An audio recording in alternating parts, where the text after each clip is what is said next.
Conversely, do you ever have students resist hands-on learning? Do you ever have situations where the nature of the learning doesn't match hands-on learning, or a student of a particular personality style, maybe, or learning style, stands back and doesn't engage? I mean, we certainly have it with other forms of teaching and learning. When people were walking into the room and they seen the hot dog bun, they seen the plate, they're like, a little stand back, well, I'm not sure I want to come in here. What are we going to do? You know, so it does. What are you asking of me? Yes, exactly. But once they get in, you know, and you tell them, you don't need to be an artist to draw the pancreas. I'm not looking at perfection. You know, we're here to learn. And I think then as they go on, they become more comfortable. And I think each week they look forward. What is she going to do next week? You know, well, does it constantly up the ante for you as an instructor? Is that a difficulty? But it's exciting, and it makes it interesting as faculty to be able to go in and do something different other than lecturing. You know. And I think, like Cindy said, at first it's a little atypical of how they've probably learned all of their life. So when they are asked to kind of interact with their peers and give their opinion and give their ideas on what do you think versus this is what you should think, it's a little bit, it can take some students aback, and some of the introverts might be, you know, you have to draw them out a little bit more, but I think they eventually they get comfortable with their own groups. And it's a little bit like church where everybody has their own comfort level and their own pew and their own space. This is my spot. And when you break them out of that, at first it's kind of like, oh, I don't know if I like this, but then eventually they really build good camaraderie. I think that once the students become more comfortable with understanding that the active learning process isn't going to be a judged process, and this gets to the idea of summative and formative assessment, if they know that they aren't going to be told publicly that they're wrong, then once they've learned that that's sort of how the dynamic of this part of the classroom is, then they're much more likely to engage and take a risk or ask the question or be receptive to having somebody move them from one area of the pancreas to the other. And it's, you know, at that point, but I think that most of the reluctance to engage in active learning, I mean, active learning ultimately means that you have to commit to a particular answer in the classroom, and it's that commitment, I think, that frightens a student if they're going to be judged. Well, and it was such a different observation to watch you, Cindy, moving someone who was standing in slightly the wrong place on the pancreas, as opposed to the paper you would give back and say, not the right spot for the pancreas. You know, you can make that immediate adjustment, that immediate feedback, all in the context of a fairly lighthearted learning experience. Because I'm from the English division, I have to talk about language and concept development, and I was astounded in the demonstration, as I have been in other colleagues' classrooms when I've sat in, on how, when it was hands-on, there seemed to be this organic kind of infusion of the concept development. It was astounding to me, really, both whether they were identifying a product line or whether they were identifying the transverse cut on that sonogram. And I've seen it also in other hands-on situations. I don't know if any of you've had this experience, but when you're talking about a concept and you think in your own mind that you hear creak, creak, creak, it's just dead silent. You know they're not getting it. You want to like cue the crickets. And other times you can see their faces are literally kind of working it out, and then you see the light bulb. So I'm always looking for more light bulbs than crickets. Well, I'm going to use that one again. Like for as a student, because we were sitting there as a student, and we all were able to parrot the language and learn the terminology and understand the terminology and pick up on the concept a lot easier by doing it and being involved than I would have been had you guys been teaching this morning with these are the terms and here are the definitions.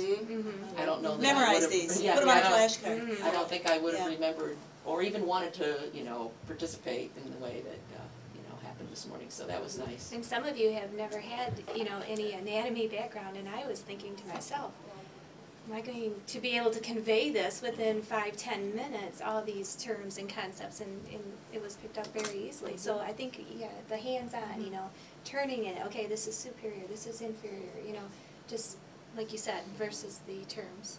Another experience I've had in teaching through the years is that, this is going back to Elaine's question on different learning styles. I feel that some of the more non-traditional students, some of our older students are, like we are, used to lecture style, and that's what we had in college, and when we think of college, that's what we expect. And so we might be a little bit more reticent in a situation like that, but once we're immersed in it, and once we see how the light bulbs come on, the learning is absorbed, I think that, I mean, we're all here to learn. So I've seen those non-traditional students go through a transformation where at first, you know, they're a little bit put off by maybe an activity like that. On the other hand, our newer students, our millennial students, so to speak, this generation of students, this is what they expect. Everything that they have been exposed to in their entire life is all multitasking, interactive, visual, you know, hands-on. So they very much learn, I think, best in that mode. So. One of the things that I recently learned is that you should change your pace or change focus every 20 minutes in the classroom. And as an instructor, that puts a lot of pressure on you, because it's very easy to stand up there with a PowerPoint presentation. You know it's going to go an hour. You can flip through the slides and you can talk. PowerPoint. Yeah, exactly. And you know, 10 slides in, you're hearing the crickets. Where if you think about it, okay, we're going to cover one concept. We're going to talk. They've read the book. We're going to cover it. We're going to talk about it, and then we're going to do something to enforce the concept, and then we'll assess it. Your presentation and your field can be very term-laden. And what ends up happening is that we're really after the students to understand the connections between the terms as opposed to the specific ones. They can memorize the term on their own. Exactly. And so the goal in the classroom is to get the whole piece together. Exactly, and if anyone who's listening and visits Faith Kindle's piece on brain development, talks about the brain being a map maker, which is very much the same thing, finding a place to put it. I know, Dave, you've done gen ed assessment. We're concerned about our students for the long haul, taking an education away that's useful and meaningful and meets our outcomes. The group projects are probably my biggest assessment, because it takes everything, all the concepts that we've learned, and it puts them in a real world situation.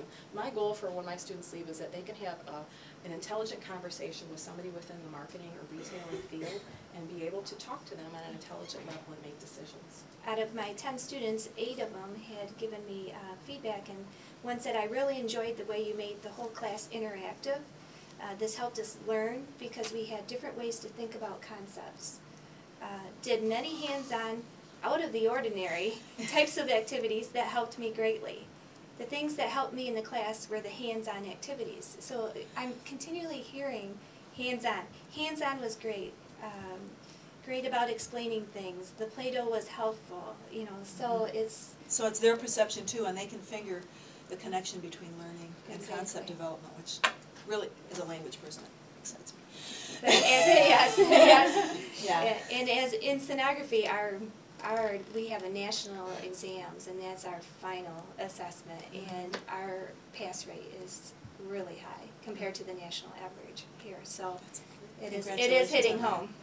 It is. From a gen ed perspective, I think we like to see the assessment embedded in the course. And your demonstration where you had the math is part of what, in helping the students emphasize the transfer of those skills, whether it's writing or whether it's reading or whether it's math. Any of the skills are in our gen ed program. I think that's the reinforcement that we're taking a look at. So that we want to take a look at as an institution, because those skills can be used in any variety of situations. I think that's about all the time we have, and I have many more topics of discussion. And I hope all of you faculty and staff out there who have tuned in are going to go to the discussion guide, cluster together, and continue this discussion. Thanks.